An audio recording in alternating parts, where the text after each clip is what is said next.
Why did you even get up one day and decide to pursue the hardest career in the history of careers, which is entrepreneurship, especially in Web3? His follower growth, it was slow and steady because people were like, this is just one thread, two threads, three threads, four threads, five, six, seven of the pieces he's written so far. Now we're starting to see the explosive growth in his followers. How can they build a lore within the day-to-day of their company? A very big YouTuber who set out a series turning 1 penny into Lamborghini, a house. That series got me hooked. He had the stopwatch like this. He started counting until 2 million, and that was the number of chocolate bars they sold that year. Content creation is not something new in Web3. We have centuries of experience that we can tap into. The reason why Lucanets is such a good marketer is this is not his first rodeo into marketing. He has the Web2 fundamental best practices, and he's literally applying them by the book here in Web3. And there's no surprise why Pudgy Penguins today is the number one brand in our ecosystem.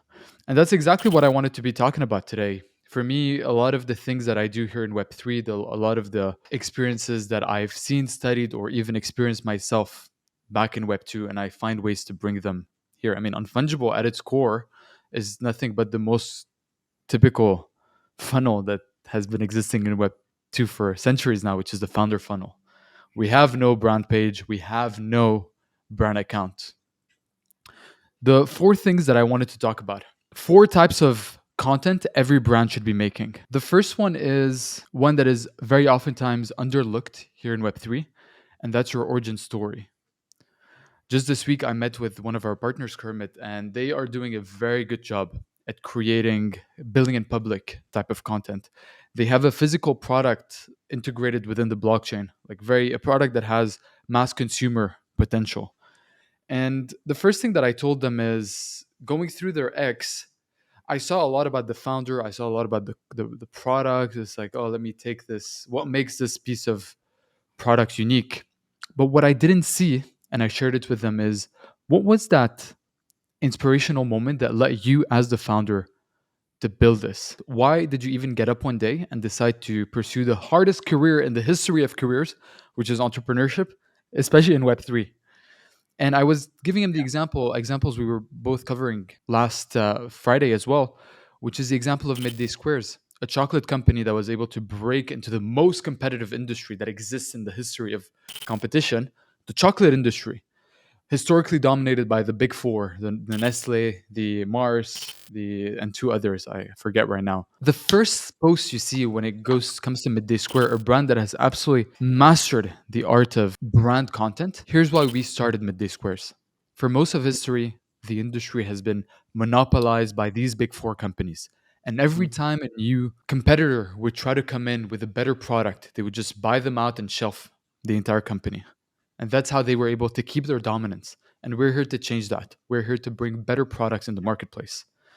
Another example that we also covered, it also happens to be in the chocolate industry, is this father who was once feeding his 13-year-old boy a chocolate snack. And then his 13-year-old, being a curious kid that he is, he looked at the label. He was like, "Daddy, what are these things right here?" And this led the father to realize all the things that he's feeding his 13-year-old that are just shitty ingredients, hence creating his own product. And the reason why the origin story is important is because you're able to create an emotional rapport with your customer. You're able to build that all of a sudden stickiness with your brand. It reduces the churn when people go on your X and they see your first post as a mission driven content piece. They're a lot more likely to follow and to fall deeper down your ecosystem.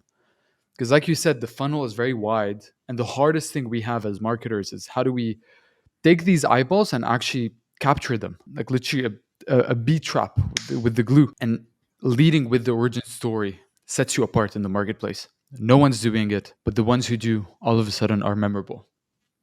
So that's the first type of content piece. The second one that I have right here for us is lore building. I think one of the things that most teams are not spending enough time thinking is how can they build a lore within the day-to-day of their company. And that goes back to, it hits a little bit on the building in public, but more importantly, it hits on building out the personalities that make up the people that are building the business. You, myself, all our incredible team members. There's a lot of great brands, for example, the Prime energy drinks, the Beast chocolate bars. One of the things they do great is they are able to integrate themselves within the product and the product within themselves. And an example of lore when it comes to brand building and storytelling is something that happens on one day, and then there's a content piece that hitchhikes on what was shared a week ago. I'll give you an example. The reason why I share a lot of kind of my process as a human being, I go in a supermarket in Dubai and I show, look, the best, my favorite part about Dubai no one talks about is the infinity of options when it comes to protein bars. And I just post that out. And then the week after, I post a video at the gym, and one of the comments literally was, "These protein bars are paying off." You see, that's an example of lore building. In people's mind, they're building a story of my journey as a creator, and they're able to come in with that. It can be as simple as, day one, Joe starts the gym. Next week, he's back and now he's sore. And then day three, he's looking shredded. And then day four, he's injured. All these, it allows your customers to come on a journey with you as a creator. I think these are also, it just makes you human. Third thing that I'll share is building out a series. And I think this is where most of the majority of the content goes. If you could do a percentage, I would say this is 60% of all the content revolves around a series. The Chimpers Creator Academy that we did together, it was a 6-week series. The Pudgy Penguins Building in Public series. The Azuki Building in Public as well, it's a series. And the reason why series are, my Siri just turned on. The reason why series are so good is I'm sorry, it, I could not find. the there's something that is not often spoken about, which is content efficacy when it comes to production. It's great to go out and film a high production piece of content. You rent out a Tesla Cybertruck and all of a sudden you do something high production. But what we want as brands is we want to find ways to create content in a systematic and recurring way without all having to change the day to day of how the organization functions. And building out a series that starts and oftentimes ends is an easy way to do that. A simple example of a series is a podcast interview, is a podcast show in and of itself. There's this company called Bandage Running. They do also competing in super competitive industry, the running shoe industry, Nike and Adidas for most of history, like just them. Bandage Running, this company, pretty new. They were able to grow to a valuation of $86 million and recently raised $15 million in funding. And one of the things they do well is they're able to integrate themselves within the lives of their ideal customer. They have a series called Unsponsored. And what they do is they literally follow the journey of 9 of their customers who are currently preparing for a marathon. Mm. So they follow them through their journey. And at no point do they mention their product. But by just doing that, they're all of a sudden positioning themselves as the guide within the customer's journey. Seen that take effect in Web3. I think some of the most successful branding. I can think of some creators right now, like Pix. Pix, man, I love Pix. Pix was grinding out the content game for so long until he hit that winning formula. He was Yeah. trying so many different things, man. From And he went videos, he tried so many videos, so many podcasts, so many spaces, so many different types of content form until one day he just stumbled upon this is X. This is his story. yes. And this turned into a series. And now when you see that piece of format, that piece of content, every time I've seen it done by so many creators, I think of Pix. That's it. There's no dethroning him. There's no taking that association away. And what's interesting is that if you look at the his follower growth as well, his follower journey, it Exploded. wasn't like instant explosion. It was slow and steady because people were like, this is just one thread. Okay, it's 2 threads, good guy. 3 threads, 4 threads, five, six, seven. It's like, oh, this is his type of content. All right, I'm actually interested. I've loved 7 of the pieces you've written so far. Let me follow along. And now we're starting to see the explosive growth in his followers. I think he's and he went from 10K a couple of weeks ago, Yeah. to 50K right now. I don't know if you know him, a very big YouTuber who set out a series of turning 1 penny into Lamborghini, a house. Yeah, he trades a penny for something, and then he trades that something for something else. It's like a penny for a hair clipper, and then the hair Wanted clipper. the end goal was he wanted to deliver a penny to Mr. Beast, who was on the other side of the US, Okay. and he kept on trading that penny into different things until he got enough to get a like train ticket and then a plane ticket, and then this journey he made it onto a series, and then the end goal was delivering a penny to Mr. Beast. It's Ryan something. I can't remember Very his nice. name. But Yeah. that series, I watched the first episode. I was like, oh, I'm hooked. I'm that's it.